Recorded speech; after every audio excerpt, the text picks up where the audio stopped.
with Ja. He's a funny guy. He has a lot to say all the time, especially for a guy who rarely takes accountability. But you know what? That's for another day. Had something to say back, and then Ja got in there. I didn't see that the first time. I saw that the first time. A stunning new video has dropped, exposing a fiery and deeply personal clash between Klay Thompson and Ja Morant after a blistering Mavericks Grizzlies showdown. What began as harmless on-court trash talk suddenly twisted into a confrontation packed with emotion, pride, and years of buried tension. And just when it seemed like both sides were finally backing off, everything exploded in a way nobody in the arena could have predicted. That night was supposed to be just another regular season game. Nothing more than a mid-November matchup in the Western Conference. But on November 22nd, 2025, inside the roaring American Airlines Center, the atmosphere shifted into something unforgettable. Fans watched in shock as the tension built possession by possession, and once the footage hit the internet, it spread like wildfire across social media, sports networks, and every corner of the NBA world. Like, man, listen, you can't talk shit about me, bro. You on the bench. You a talent, but you going to waste. We tired of seeing good talent go to waste, bro. Nigga, That's what Klay Thompson said? Yeah, he told that nigga you don't got no accountability. He said you don't have no accountability, bro. Man, Ja told that somebody nigga. got to help my nigga talk shit. Ja told him you sad now. He said you a bum now. He was like, we see what happens down this league. I like that him tight. Ooh. Hey, they crazy, man. So you don't take no accountability. So Ja said he a bum, man. He said he a bum now. He said you sad now. So Here's how the whole mess kicked off. The Memphis Grizzlies rolled into Dallas for what looked like a normal in-season tournament game, but the tension under the surface was already heating up. The arena felt charged from the jump, and both squads played with the kind of fire you'd expect in a playoff elimination game, not a mid-November match. The Grizzlies were beat up by injuries and missing Ja Morant with a calf strain, but they came in ready to prove they could still scrap without him. On the other side, the Mavericks, now rolling with Klay Thompson, Luka Doncic, and Kyrie Irving, were desperate to build some momentum after an uneven start to their season. Right from tip-off, the game felt different. The physical play kept escalating with tough defense, sharp elbows, and plenty of chippy moments. Both teams struggled to score, and nothing came easy. As the second half hit, every little shove and stare down piled up like the whole court was just waiting for one spark to set everything off. Midway through the game, Klay Thompson got into a heated exchange with Santi Aldama after Klay thought Aldama hit him with a dirty move. The moment got tense quick. The play also pulled in Mavericks rookie Cooper Flagg, the first overall pick who'd been under pressure since day one. He was just making a routine defensive rotation, but the contact made the whole situation look way more intense. During a loose ball scramble, Santi Aldama looked like he either tripped or grabbed at Cooper Flagg, and Klay Thompson jumped in fast, stepping up like a protective vet ready to back his teammate up. This wasn't just basketball to him. It was about respect and showing the young guys he had their backs. But that moment was only the start. Later on, Thompson ended up in another clash, this time with Vince Williams Jr. After the two got tangled in a play Thompson thought was pure exaggeration meant to get a cheap call from the refs. The crowd felt the energy shift, and every hit, screen, and stare down made the arena louder. Even with all the chaos, Thompson played strong, dropping 22 points and hitting 6 of 11 from deep. But the Grizzlies stayed steady with different players stepping up while Ja Morant was out, keeping control through the whole second half. The game stayed close until the end, but Thompson's late three rimmed out, sealing a 102-96 win for the Grizzlies. And as intense as the battle was, what happened right after the buzzer would hit even harder. As the Grizzlies celebrated their road win, Ja Morant, easy to spot in his blue hoodie and dreadlocks, walked onto the court. Sports analysts later broke everything down, with Shannon Sharpe explaining the moment clearly to his viewers. At first, Morant looked like he was just hyping up rookie Cam Spencer, who was giving a post-game interview. I'm a competitor, man. Yeah, come on now. Let's go, baby. I'm a competitor, so I just want to win. He was boosting Spencer's performance and bringing extra energy to what should have been a simple interview, celebrating his teammates' big night. But then, in a moment caught from every angle and shared millions of times, Morant's focus suddenly shifted. The trash talk that came next wasn't light at all. It was a bold shot aimed straight at one of the greatest shooters ever. Commentators watching the footage instantly understood how serious Morant's words were. Because he fuck with Meg, you know what I mean? Right.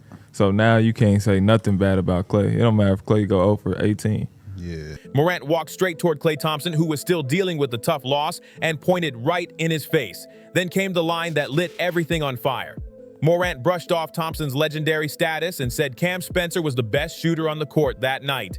This wasn't playful talk. It was a direct challenge from a player not even in uniform, aimed at a four-time champion known for his elite shooting.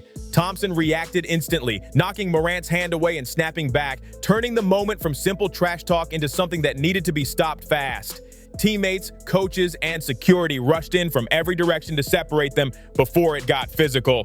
Footage from all angles showed the heat of the moment. Morant leaning in aggressively, Thompson standing firm, and young players like Cooper Flagg and Cam Spencer watching in shock as the tension exploded around them. The whole thing lasted under a minute, but it felt huge. This wasn't a normal post-game argument. It was years of attitude, pride, and rivalry crashing together. Fans filming the scene didn't realize it yet, but this moment was about to take over social media and sports debates everywhere. Hey, that sound personal, you hear me? Most of the time when you have an altercation, when cooler heads prevail, once you get to the locker room, you sweep it under the rug. But he ain't sweep it under the rug. What began as a normal game had now turned into something way bigger. A moment that sparked conversations about respect, maturity, and the unspoken rules players live by. As security pulled both men apart and they kept shouting from a distance, one thing was obvious: this situation was nowhere near finished, and the aftermath hit even harder. If the clash on the court was explosive, everything that followed was straight up blazing. Normally, emotions cool down once players get to the locker room, but Klay Thompson had zero plans to let this slide or treat it like just another regular season flare-up. What came next was one of the most brutally honest post-game interviews the league had heard in years. Standing in front of his locker in full post-game gear, Thompson didn't hesitate when reporters brought up the incident with Ja Morant. He spoke his mind with sharp, direct honesty. Well, with the tall guy, I thought that's not cool. I've seen them do dirty stuff before. I remember in the playoffs 2022, they broke my teammate's elbow on a dirty hit. That was very reminiscent. That made me think of that. I don't like seeing that done to a rookie. That's not cool. I'll compete with you all the other basketball coaches. Don't be dirty. That's not it. And Williams, I just kept that same energy, kept chirping. Thought he flopped when I got tied up with him. And then with Ja, he's a funny guy. He has a lot to say all the time, especially for a guy who rarely takes accountability. But you know what? That's for another day. Every line Thompson delivered landed hard, backed by his 13 years in the league, 4 rings, painful injuries, and the experience that built his career. But he wasn't done yet, not even close. His frustration with Ja Morant had clearly been growing for years, and this moment became the release for all that built-up tension. He's just running his mouth, and he's been running his mouth for a long time, and it's funny to run your mouth when you're on the bench. It's kind of the story of his career so far, just leaving us wanting more, We all want to see him out there and do his best, but he's just been letting a lot of other stuff get in the way of that. This wasn't just trash talk. This was a veteran calling out what he saw as wasted talent and a lack of accountability. Thompson's frustration felt real, his disappointment clear, and his message sharp. Talk is cheap, and championships come from dedication, consistency, and showing up when your team needs you. Then he delivered the final punch, speaking with the confidence of someone who truly understands what it takes to be a star in this league. And we need that in the NBA. We need our best players to be out there, and when you're a star, it comes with a great responsibility, and I hate to see that go to waste. The basketball world reacted fast, and fans were instantly split. Thompson's interview went viral, pulling millions of views within hours and setting off non-stop debates online. His supporters backed him hard, pointing to his legendary resume. The 60 points in 3 quarters, the 37-point quarter, the 14 threes in one game, and his reputation as one of the greatest shooters ever. To them, Thompson had earned the right to speak freely, and they felt Morant needed to show more respect toward a proven champion. But critics pushed back just as strongly. Some brought up Thompson's recent shooting struggles and questioned whether he was holding on to the past. One viral reply said, "Why don't you start making some shots so you won't be called a bum, Klay?" echoing fans who felt his comments were outdated. Others claimed he was talking like it was still 2015, unwilling to accept the rise of a new generation. Even analysts like Shannon Sharp noted how personal Thompson's words sounded, saying his approach went far beyond normal post-game frustration.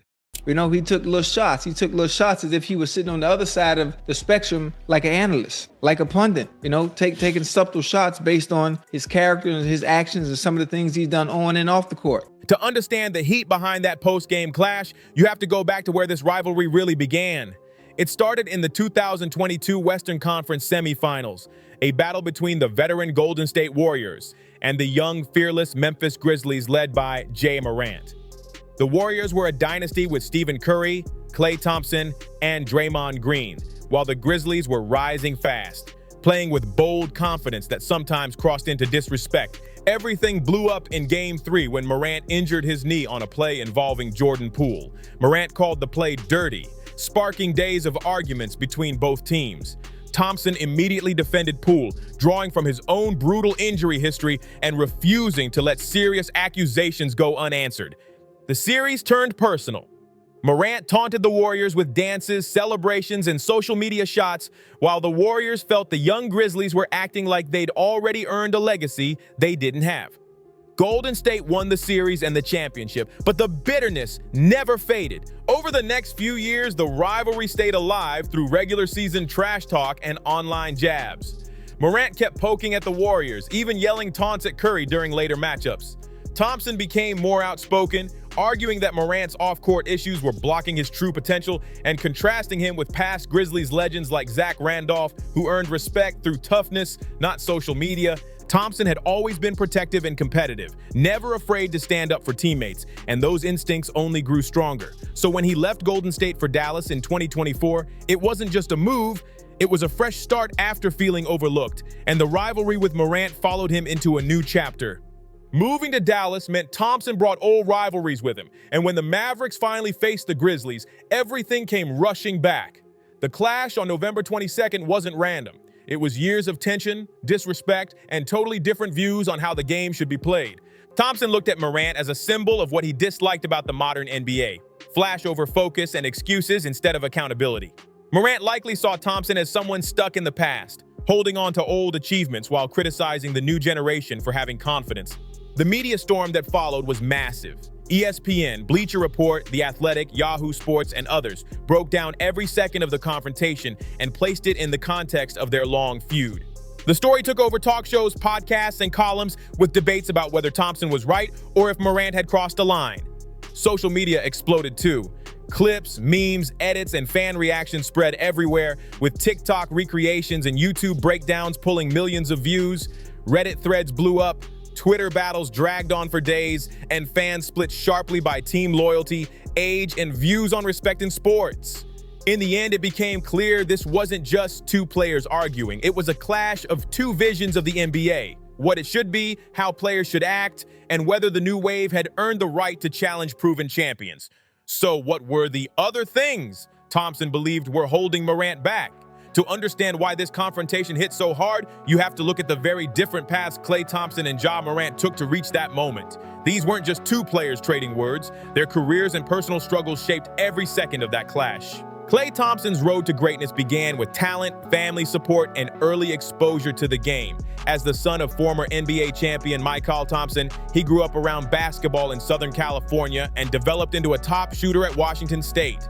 The Warriors drafted him 11th in 2011, a move that changed NBA history. Alongside Stephen Curry, he formed the legendary Splash Brothers, proving that a three-point attack could carry a dynasty. Klay's resume is loaded: 4 championships, all-star selections, and iconic moments like 60 points in 3 quarters, 37 points in 1 quarter, and 14 made threes in a game. His defense and clutch play, especially in big moments, made him one of the most respected guards of his era. But his career nearly ended with back-to-back injuries: a torn ACL in 2019, then a ruptured Achilles during rehab. Those 2 setbacks stole more than 2 seasons and forced him to rebuild everything from the ground up. Klay often speaks about how those injuries changed his perspective, making him appreciate both the highs and the struggles. It just doesn't. I mean, you got to get a little lucky in this league. I've learned too. Like, you got to get some breaks with injuries. I mean, Paul and I have been through it, but just lucky to still be going for 5. Like, when I say that, I have no complaints. Like, I'll do it all over again. Thompson's return in January 2022 was emotional, and he helped the Warriors win another championship, but the injuries changed him. His athleticism wasn't the same, even though his shooting stayed elite. So when the Warriors didn't prioritize re-signing him in 2024, he felt overlooked by the franchise he had given everything to. Joining Dallas became more than a career move. It was a fresh start and a chance to feel valued again. In Dallas, he embraced a mentor role, especially with young players like Cooper Flagg, and that protective energy showed during the run-in with Santi Aldama. Ja Morant's journey was completely different. He came from a small town in South Carolina and wasn't heavily recruited, but his breakout at Murray State turned him into a national sensation. Memphis drafted him second overall in 2019, and he instantly lifted the franchise with his explosive athleticism and fearless style. But Morant's rise came with challenges. Several off-court controversies created concerns about his judgment, drawing unwanted attention to his name. He also faced league scrutiny in 2023 after appearing on social media with what looked like a firearm, leading to discipline from the NBA. Morant later addressed the situation publicly, saying he understood the seriousness of the moment and took responsibility for his actions. The gun wasn't mine. It's not who I am. I don't condone any type of violence, but I take full responsibility for my actions. Made a bad mistake, and I can see the image that I painted over myself with my recent mistakes. But in the future, I'm gonna show everybody who Ja really is, what I'm about, and change this narrative. Just 2 months later, another video surfaced showing Morant with a gun in a car, prompting NBA Commissioner Adam Silver to call his behavior reckless and issue a 25-game suspension to start the 2023 to 2024 season. Morant went through counseling and apologized publicly, but the impact on his reputation was serious. The issues didn't fully stop. During the 2024-25 season, he had a tense exchange with members of the coaching staff after a loss to the Lakers, leading to a 1-game suspension for insubordination. Moments like these raised fresh questions about whether Morant could grow into the leader Memphis needs, or if ongoing distractions would continue to overshadow his talent. When he eventually returned from his suspension, Morant spoke openly about the mental and emotional toll of being away from the game he loves. There was this one player on the Grizzlies who tweeted strength in numbers after they beat us in the regular season, and it pissed me off so much. I can't wait to retweet that thing. Freaking bum. When Thompson called out Morant for avoiding accountability, he spoke as someone who had fought through brutal injuries, rebuilt his career, and always showed up for his team. His sharp line about Morant's career leaving us wanting more came from real frustration at seeing huge talent held back by off-court choices. Right after the confrontation, fans and analysts wondered if the NBA would step in. As of November 23rd, 2025, the league still hadn't announced any fines or suspensions, but the incident remained under review. This week, NBA rumors picked up again after reports claimed the Sacramento Kings quietly reached out to the Memphis Grizzlies with one bold question: is Ja Morant even available in a trade? Sources like Clutch Point said it wasn't a real offer, just a temperature check to see if Memphis would listen. But everything coming out of Memphis says the same thing. The Grizzlies aren't shopping Morant and haven't taken any steps towards serious trade talks. Even with his up-and-down season and reduced explosiveness, the team still views him as their main piece moving forward. The Kings, on the other hand, are stuck in a tricky spot. Their future isn't guaranteed, so the idea of adding a star like Morant naturally sparked curiosity inside the organization. A player with his talent could shift their whole direction. For now, though, nothing changes. Morant stays in Memphis. The Kings leave with only a quiet inquiry, and the rumor fades back into the nonstop NBA chatter.